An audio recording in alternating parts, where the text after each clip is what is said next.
Andrew was crucified on an X-shaped cross. After being whipped severely by 7 soldiers, they tied his body to the cross with cords to prolong his agony. He continued to preach to his tormentors for 2 days until he expired. James was beheaded at Jerusalem. The Roman officer who guarded James watched amazed as James defended his faith at his trial. Later, the officer walked beside James to the place of execution. Overcome by conviction, he declared his new faith to the judge and knelt beside James to accept beheading as a Christian.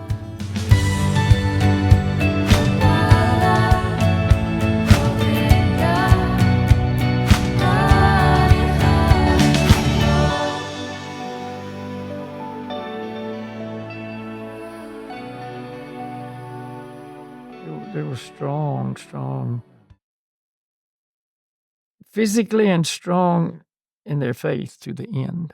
But I mean, that's what I feel is the takeaway from this. That there were certainly special circumstances at that time where all this violence was happening. It was allowed to happen.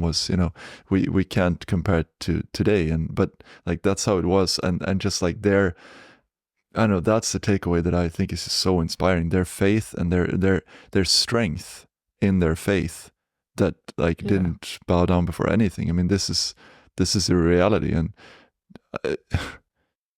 which glorifies the potency of Jesus. Yes, exactly. I mean, they could understand who he was and that he was fully empowered. Yeah. And therefore they became empowered. Yeah.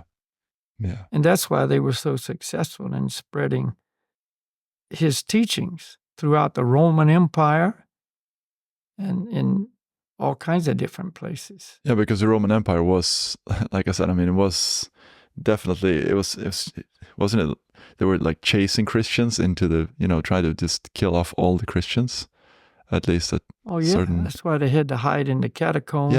Yeah. They had threw them to the lions, and it was a spectator sport that they throw the Christians to the lions, and the lions would tear them apart, and the people would cheer in the stands, and et cetera, et cetera. And that's how bad it can be sometimes. I mean, but that's not the situation we have now, fortunately. So we can talk, we don't have to give the details. We can just talk about all the apostles, were persecuted and martyred and et cetera. Yeah. And they didn't give up their faith. No, exactly. And that's the point. So, I mean, this is... yeah. I mean, that's the point. And how, we'll see where it goes, but just how why these people are so dangerous. I mean, they're not preaching violence or anything. it's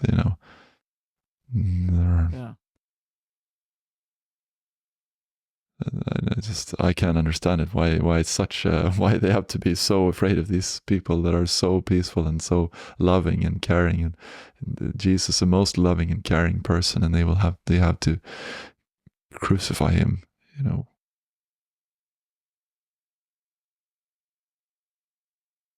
Yeah. Anyway, we'll see where it goes. But so this is, first of all, what's an apostle for someone who is not versed? That's all the disciples.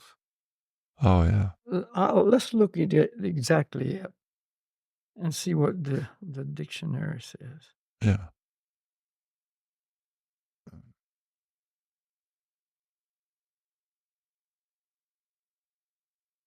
The word apostle has 2 meanings. The broader meaning of a messenger and the narrower meaning of an early Christian apostle directly linked to Jesus. So it's a messenger. Okay. Mm-hmm. And then when you say apostles, it means those who are directly linked to Jesus. Mm-hmm. The more general meaning of the word is translated into Latin as missio, and from this word we get missionary. Oh, yeah. The term only occurs once in the sept or something. Anyway, so that's where missionary comes from. Yeah. So these were In Latin, apostle in Latin means miso, and so M-I-S-S-I-O, missio. So they weren't necessarily the direct disciples of Jesus. They were the ones where he's listed. Yeah, they were. Okay. Yeah. Okay. Yeah, so these are the apostles that we're referring to now. But these were, 13? 12 apostles. One of those was the one who replaced Judas Iscariot that betrayed him. Oh, yes. So I see. Okay. And then the 13th is Paul. And I remember I gave you the story about Paul was Saul before S-A-U-L, and he was so against the Christians. He was persecuting the Christians, killing them, and et cetera, et cetera. And on his way to, I think it was Rome or somewhere, then this beam of light came down and just struck him down right in the road. And he was just, fearing for his life. And then this voice said, Saul, Saul, why dost thou persecute me? And he became converted right there into a great Christian. And then he became from that point known as Paul instead of Saul. Yeah. And then it tells at the end, he was imprisoned, and he wrote many of his epistles to the churches that he had founded throughout the Roman Empire during the time he was in prison. And those epistles, that is Matthew, Mark, Luke, and John, and then the fifth book is Acts, the epistles to the Romans. And that comprises a whole lot of the New Testament. So all these teachings from Paul. Oh, okay. Epistles to the Roman Empire, and that was written by Paul. Then, yes, the fifth. Okay. Yeah. Okay. See, his lengthy imprisonment allowed him to write his many epistles to the churches he had formed throughout the Roman Empire. These letters, which taught many of the foundational doctrines of Christianity, form a large portion of the New Testament. He was after Jesus. Okay. Yeah. Yeah, and he was beheaded.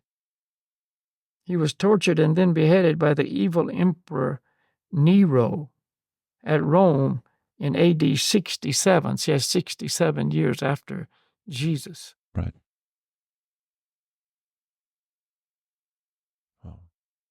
And that was just one of them. And the point is, these we can briefly mention, but of these 13 apostles, they all or most of them didn't have a peaceful death, unfortunately.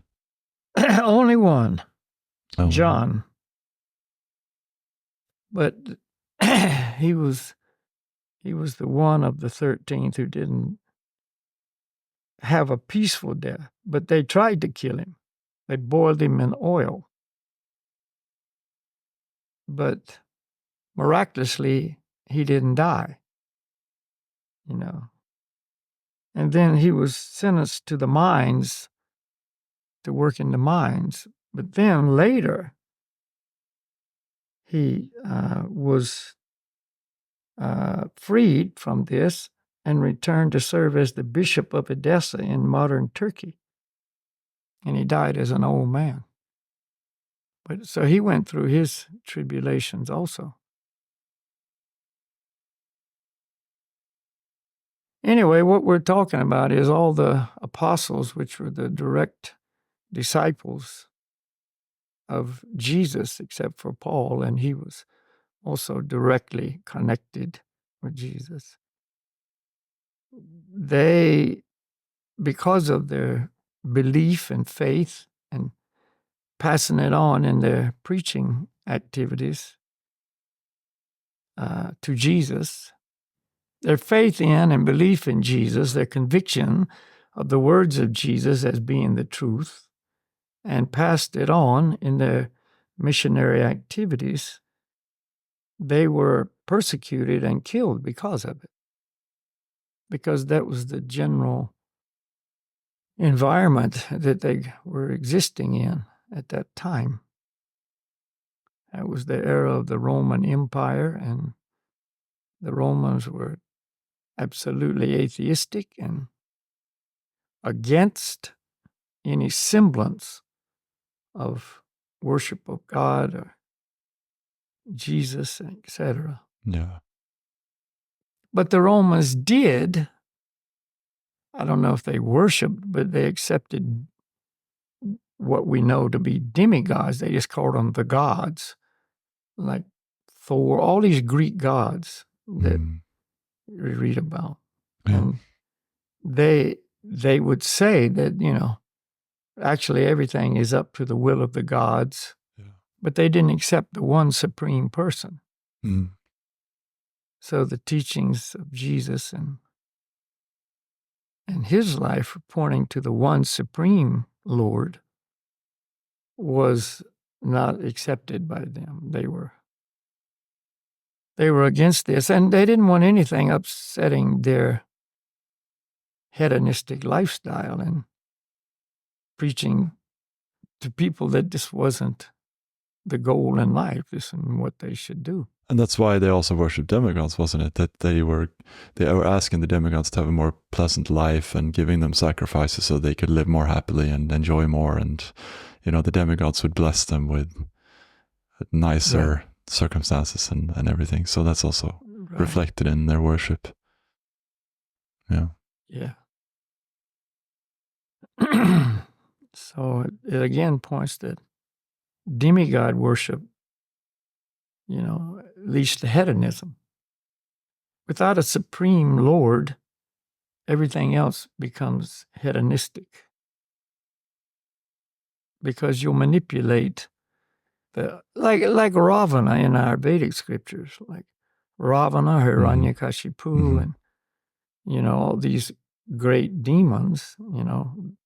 Like Ravana was a great devotee of Lord Shiva, but it certainly didn't purify his heart. Yeah. He was a great demon who, had no mercy. So there's only one source of purification for the heart, and that's the Supreme Lord. And that's what Jesus taught, and he was teaching people what they needed to know and practice to purify their heart. And demons don't like that. No. Obviously not.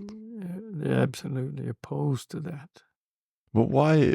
I mean, maybe you can give, maybe there's several reasons. Maybe part of the reason is just that, they want to be the one to be worshipped. They want to be in that position of God and doesn't want anyone to believe in someone else than them. Believe in the Communist Party. The Communist Party will supply everything. You don't need to, have anyone else or God or anything. We're the ones.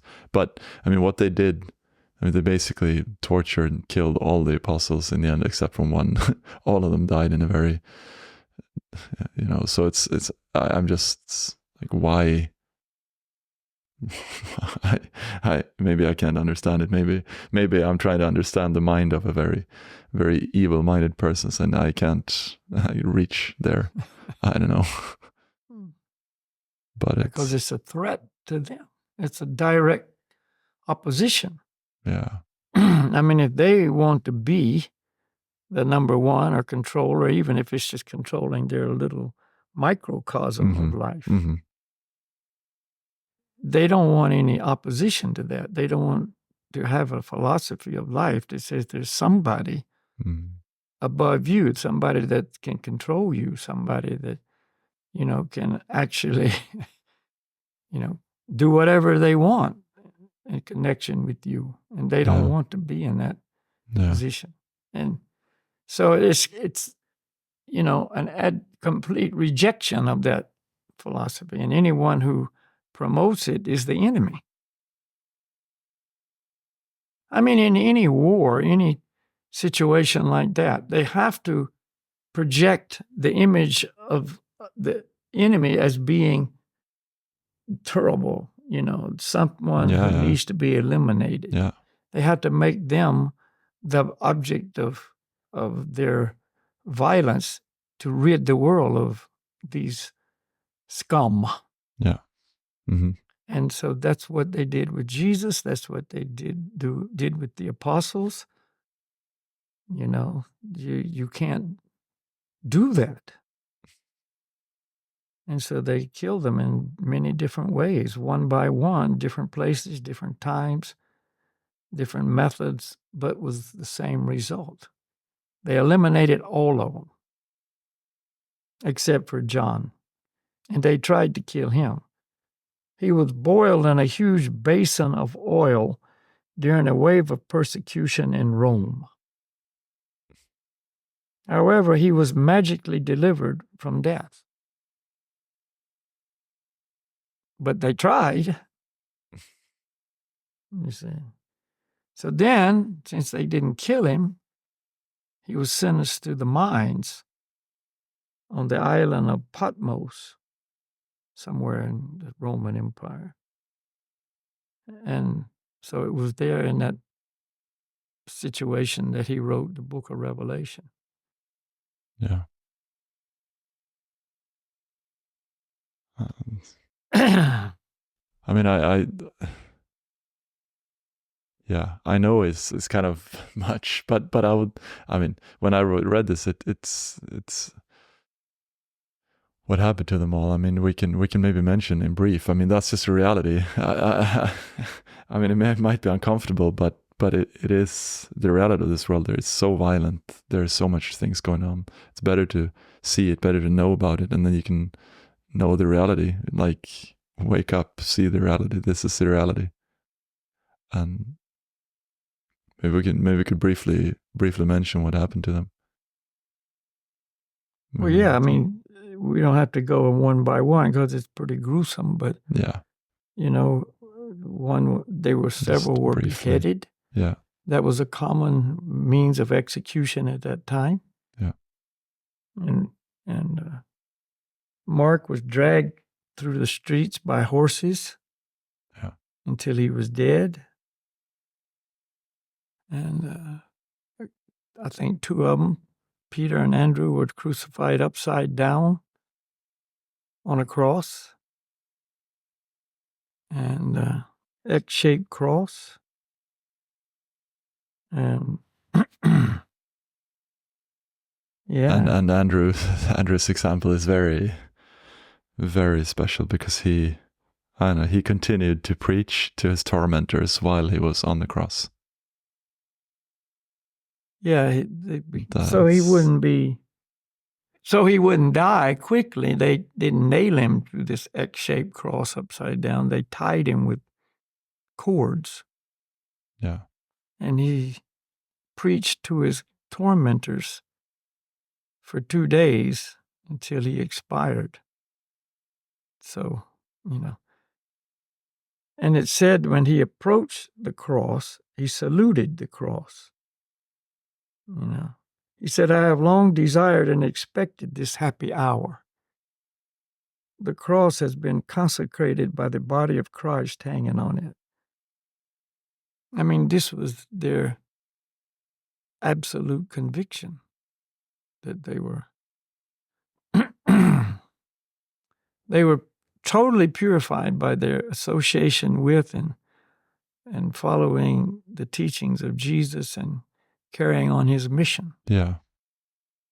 And so they were absolutely purified. Yeah. So death was not, they weren't afraid of death. They were ready to face it. He says, I've long expected this happy hour. He saw it as that time when he could, do this. And there's another one that had an interesting. James, the son of Zebedee, was a fisherman by trade when Jesus called him to a lifetime of ministry. As a strong leader of the church, Jesus was beheaded at Jerusalem. James was beheaded. Yeah. James, excuse me. James was beheaded at Jerusalem. The Roman officer who guarded James watched amazed as James defended his faith at his trial. Later, the officer walked beside James to the place of execution. Overcome by conviction, he declared his new faith to the judge and knelt beside James to accept beheading as a Christian. Oh, wow. So no one can deny the potency that the apostles had due to their surrender to Jesus.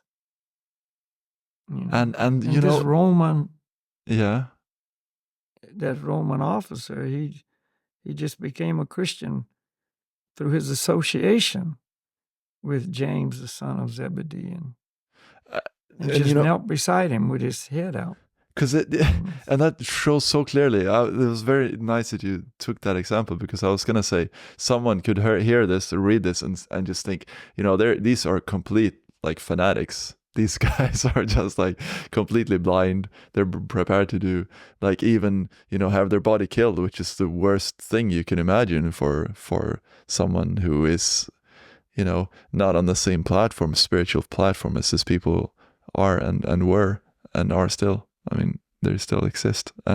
But if it was only this person who was just a fanatic, he wouldn't have this effect on someone else either. Because fanatics have no potency. No, exactly. And this was a Roman officer. This wasn't like some Christian sympathizer. Yeah, no, exactly. He was actually indoctrinated in Romanism. And still, this is what happened to him. Oh, that's so incredible. And yeah. And yeah. Were you going to say something? No, go ahead. Well, I just wanted to point out that, we're not our bodies. You can do anything to me. That's the consciousness that these people are in, these amazing disciples of Jesus are in, that, you can torture my body, but I, the spirit soul, is not touched by that. You can kill me, but you can kill my body, but you can't kill me. And you can't kill my faith. You can do, and that's where my life is. That's where my heart is. It's not in my body or in my comforts. Like, they are at such a high spiritual level that they're not, in a sense, touched by that. They're just immersed in the real spiritual life of the spirit soul, the eternal spirit soul that doesn't, Yeah. So and they were all persecuted for their faith. That was their crime. Yeah.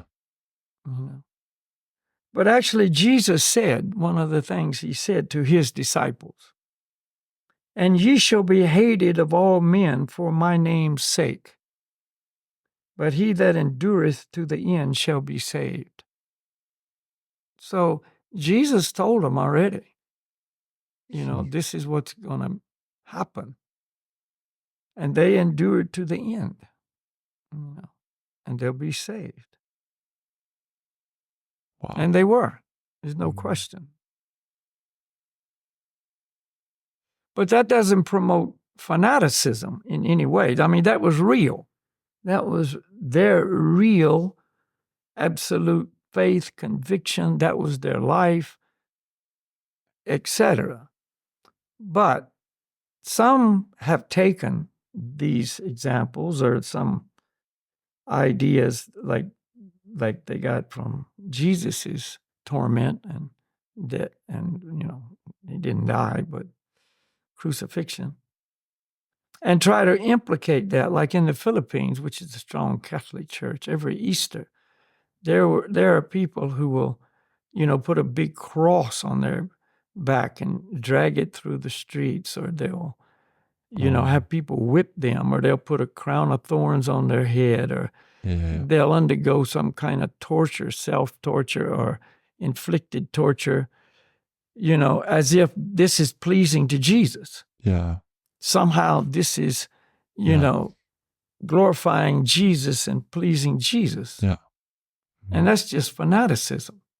Yeah. See, that is absolutely, this is not in any way connected with what we're reading here. No, and it's not like Andrew went out of his way and deliberately tried to get on a cross or tried to commit suicide on a cross or something.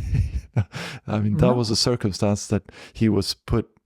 He didn't make that choice. That was a circumstance that came to him. What was he going to do? I mean, he has a choice of how he's going to respond to this. That was what happened. It's not like he tried going out of his way to torture himself. Right. I mean, No, they were just preaching, and they just knew as a result of their preaching, considering the environment at that time, that sooner or later they would probably be, caught, taken to trial, persecuted, tortured, and probably killed. They knew that. But they knew they had a mission. They knew what they had to do, and they just continued to do it. So it's nothing to do with some fanatical approach.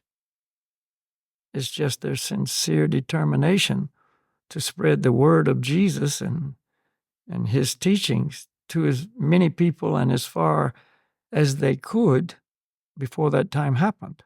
Yeah. So they didn't hide in a corner somewhere. And when it came time for them to, to save their life by renouncing their faith, they wouldn't do it. Yeah. They wouldn't give it up. But that's funny because they wouldn't save their life. They would save the life of. They would help this body to survive for 20 more years, But they would ruin their life, their real life, which was their eternal connection to Jesus, their spiritual life. They would keep that. So to them, of course, it's an obvious choice. Take my body. My life is more important to me than my body. Yeah, their life was their service to Jesus. Yeah. And their service was just spreading his message. Yeah. We lost your picture. Oh yeah. Camera's overheating. Yeah, it's probably. I have an issue because I have the light behind the camera, and I have to figure out another setup so I can actually. But yeah, we can keep talking. I'll try to arrange it. But another point that I think maybe is appropriate then is that we don't promote celebrating anyone on the cross, including Jesus. That's no, that's not a thing of celebration. That's a thing of sadness. Exactly. It's a horrible, offensive act against Krishna's pure devotee. Yeah. It's not to be celebrated. It's to be denounced as an act of cruelty by demons.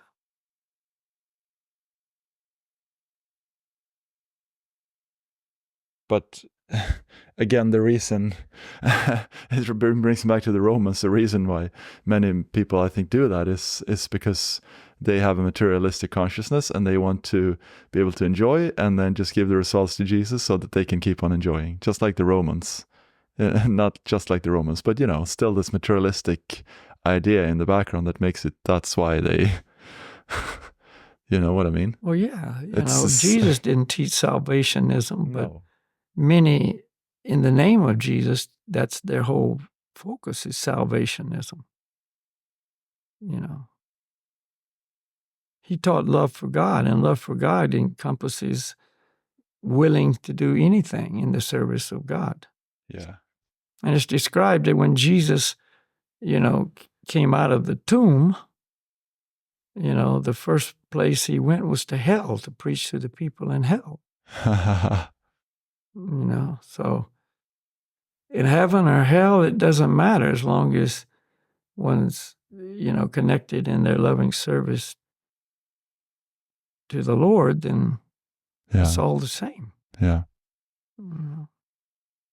Wow. I mean, it's so many places on this planet that life is so difficult and hellish, right now that, we're in hell already. Any place away from the spiritual world is considered by those who know the truth as being hell, and there's various degrees of that.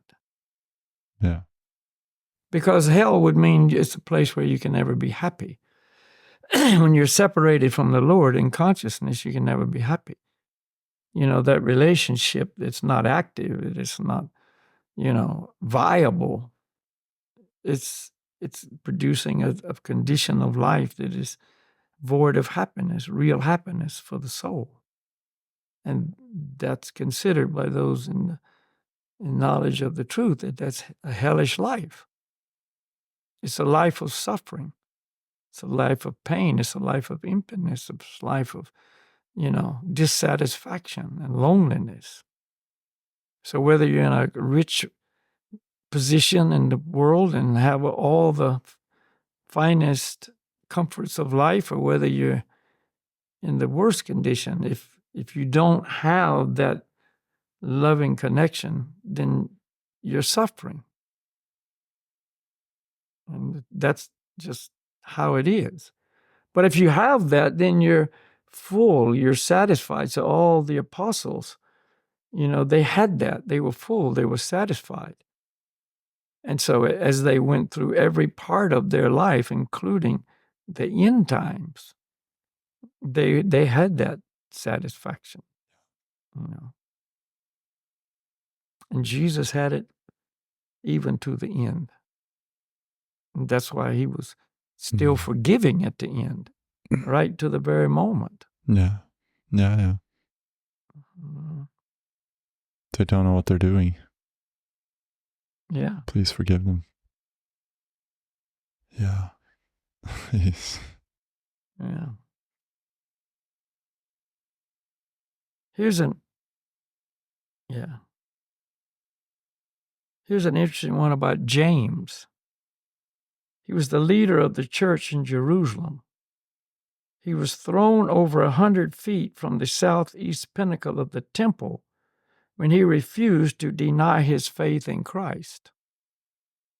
When they discovered that he had survived the fall, his enemies beat James to death with a fuller's club. This was the same pinnacle where Satan had taken Jesus during the temptation.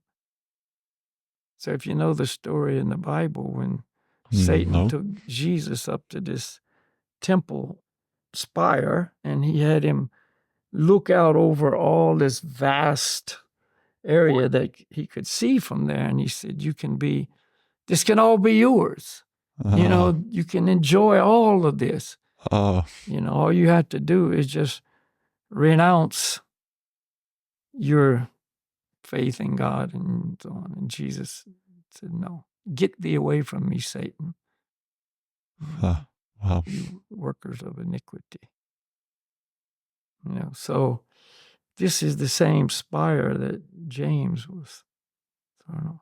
In other words, the devotees of God can't be tempted or made to change their faith, either by various temptations of, material wealth or acquisition or power or whatever, or by death itself. They can't wait. They don't waver. They can't be, taken away. It can't be bought, can't be manipulated, can't be, it's like today's politician. You have the complete opposite, no spine, standing for nothing, just turning the cloak after the wind, or whatever they say in English. Like, you're just like, wherever the wind blows, that's what I think. This is like, no. This is part, yeah.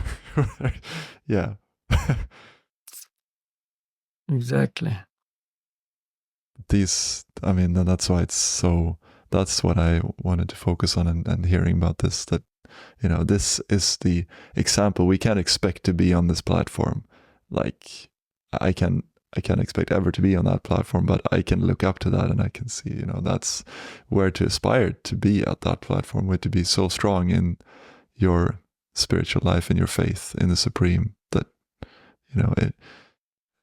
it's that to build that life, so that life and that connection is so strong that nothing can take that away, nothing can move you. And that was 2,000 years ago, basically. Yeah. Right around that time, 2000. And then that was after Jesus left, when all of these apostles, had their story. Mm. But now we have a different situation, different time, different place, different circumstance. And so Lord Gauranga came and gave us our mission in life at this time, right now. And it's the hearing and chanting of the mantras, the holy names. Yeah. For our own benefit, for the purification of our hearts and minds. And obviously the message is, and he actually gave this instruction to everybody, take what I've said, apply it to your life, and give it to others. Chant the holy names of the Lord, read Bhagavad Gita, Srimad Bhagavatam, and tell others to do the same. And so we have our work, we have our mission, so to speak, if we want to accept it. First, we start with our mission for ourselves personally, to chant the holy names for our purification of our hearts and minds. Mm. And then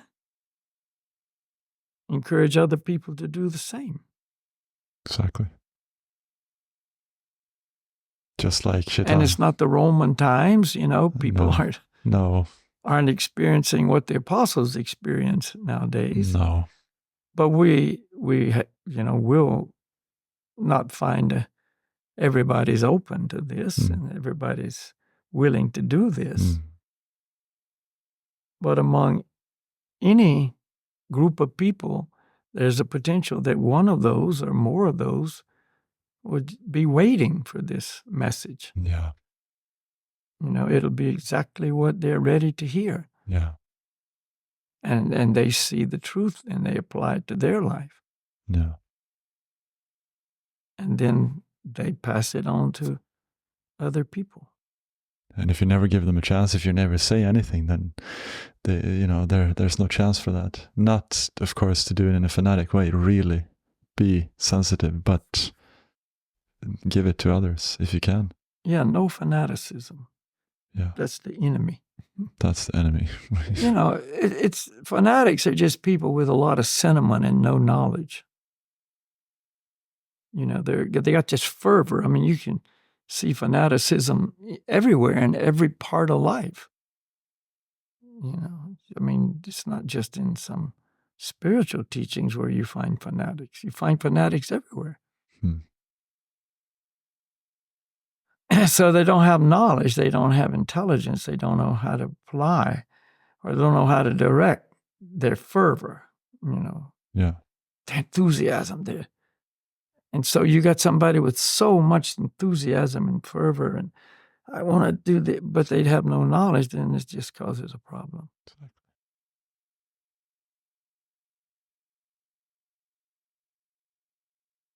And no, I think we can chant. I think it's time to just apply that, what Chaitanya said, do it. And I'm looking forward to discuss the life of Chaitanya, maybe in the coming episodes. Yeah. I think that's... But we have a lot to discuss, so it looks like, yeah. There's always something to discuss. Yes, that's no shortage. No shortage. And if somebody who watches our podcast has some subject that they would like to talk about, to hear more about it, to inject a question, maybe even into the request. Yeah. What about this and that? Yeah. You know, we're very open to that. You know, we would like that because we don't know what you're thinking, but you do. Yeah, that's true. Okay, what's the mantra? You choose the mantra. Haribol Nitai Gor. I've heard that one before. Haribo, Nitai Gor, Haribo. Yeah. How about that one?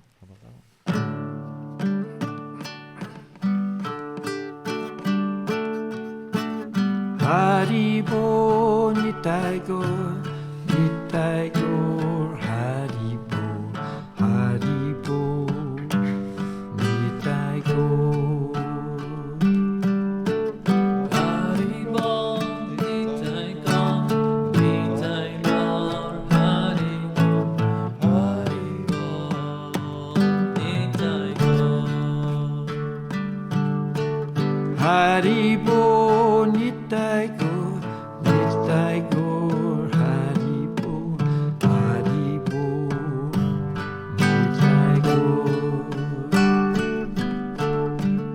Haribo, Nitai Gor, Nitai Gor, Haribo, Haribo, Nitai Gor.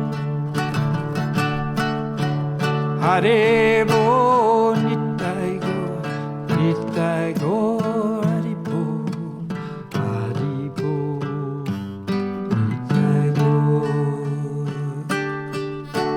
Haribo, Nitai Gor, Nitai Gor, Haribo, Haribo, Nitai Gor. Haribo, Nitai Gor, Nitai Gor, Haribo, Haribo, Nitai Gor. Haribo, Nitai Gor, Nitai Gor, Haribo, Haribo, Nitai Gor. Haribo, Nitai Gor, Nitai Gor, Haribo, Haribo, Nitai Gor. Haribo, Nitai Gor, Nitai Gor, Haribo, Haribo, Nitai Gor. Haribo, Nitai Gor, Nitai Gor, Haribo, Haribo, Nitai Gor.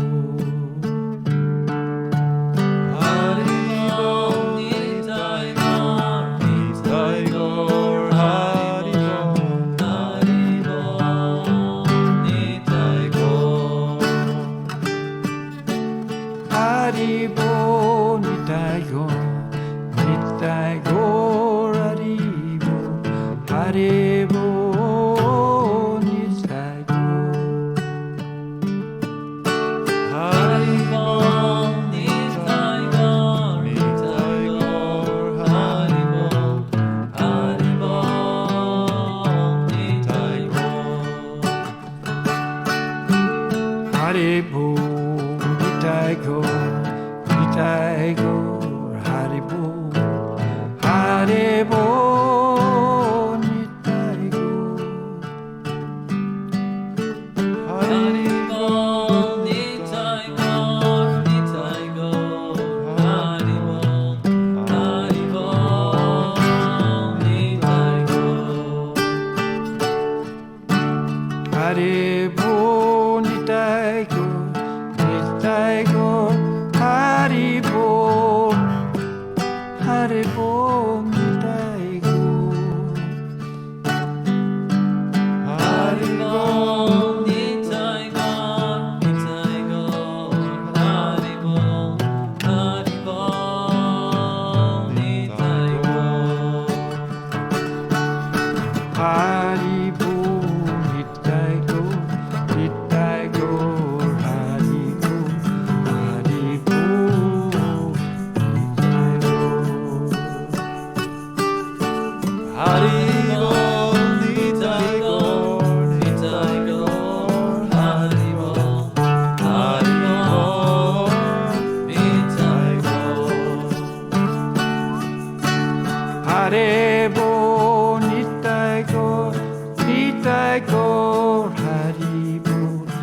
Haribo, Nitaigo. Haribo, Nitaigo, Nitaigo, Haribo, Haribo, Nitaigo.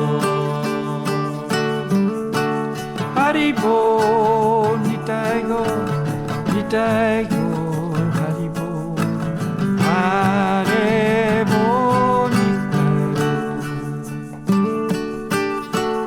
Haribo, Nitaigo, Nitaigo, Haribo, Haribo, Nitaigo. Haribo, Nitaigo, Nitaigo, Haribo. Haribo, Nitaigo.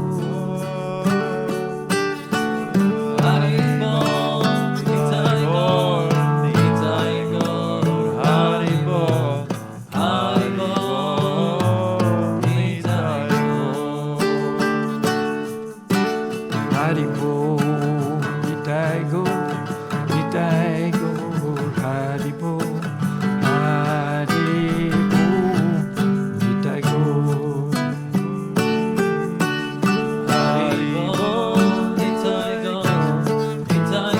Nitaigo.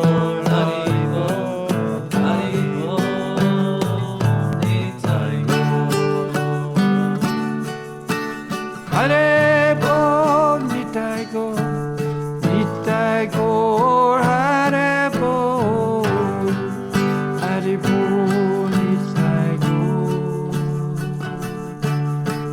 Haribo, Nitaigo, Nitaigo, Haribo. Haribo, Nitaigo. Haribo, Nitaigo, Nitaigo, Haribo, Haribo, Nitaigo. Haribo, Nitaigo, Nitaigo, Haribo, Haribo, Nitaigo.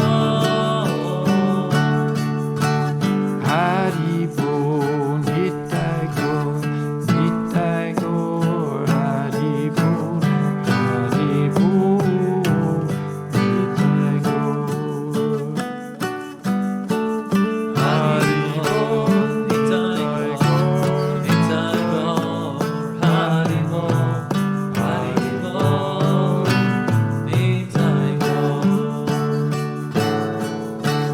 Haribo, Nitaigo, Nitaigo, Haribo, Haribo, Nitaigo. Haribo, Nitaigo, Nitaigo, Haribo, Haribo, Nitaigo.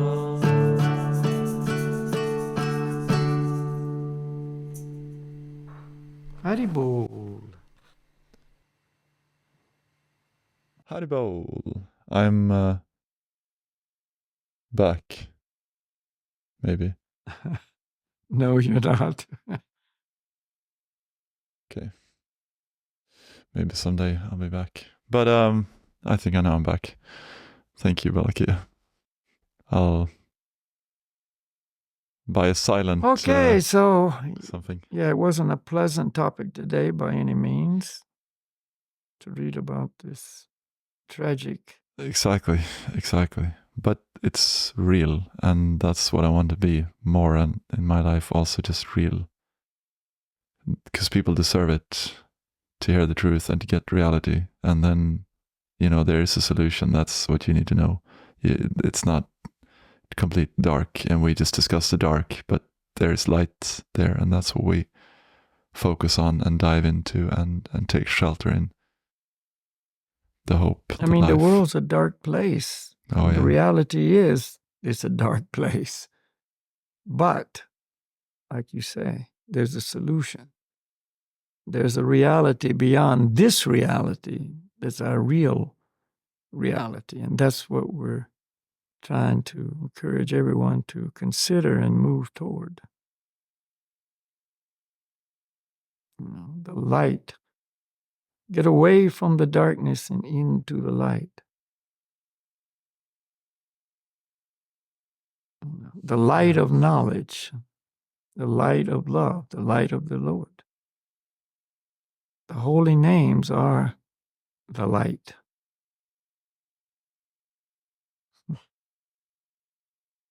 Yeah. Thank you. Thank you, Bakia. Thank you so much for Thank today you, and Ruben. It's sharing always a this. pleasure. Always good to go to Tromsø. Yeah. Yeah. And now you can see something also.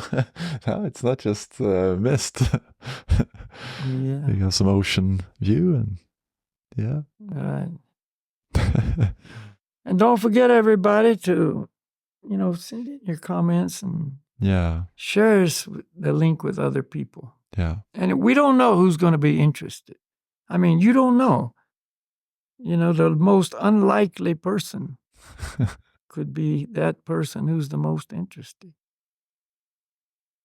A little story to end this whole thing is one time we were given a public lecture in Vancouver, Canada. Mm-hmm. And so we were advertising for it by going around and handing out flyers. That was in the old days before all the internet advertising exclusively.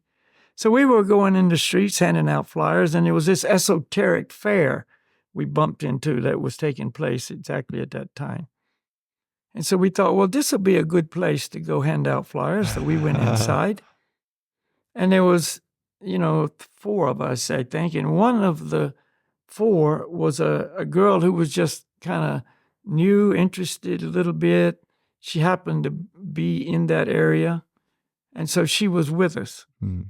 So she was kind of in this young esoteric mood person. Uh-huh. So anyway, we decided, okay, just spread out, just go around, give people flyers, and then we'll meet outside at a certain time back on the street. Yeah. So everybody went their separate ways, and then we met at a certain time. And her name was Sabrina, I think. And I said, anyway, I can't remember, something like that. And I said, okay, so how many flyers did you hand out? I mean, the place was full. I mean, you could hand out 200 or 300 in no time flat, So I say, well, how many did you hand out? She said, 15. I said, 15? Why only 15? She said, because I only gave them to people who I thought would be interested. Yeah. So anyway, that was the day before the lecture, or maybe the lecture was at night. I can't remember. Anyway, after the lecture, I asked her, so did any of those 15 people that you gave flyers to come to the lecture? She said no. And I said, so you can't use that philosophy because you don't know who's interested and who's not. And the most uninterested person might be exactly the person who's going to show up and make it his life. So, yeah, I thought that was funny. Yeah, that's a funny story. Thank you. Okay, Ruben, we'll see you later, everybody. Thank you very much. Thank you. Remember, the light is in the holy names. Okay, It's available. namaste, Haribo. Haribo.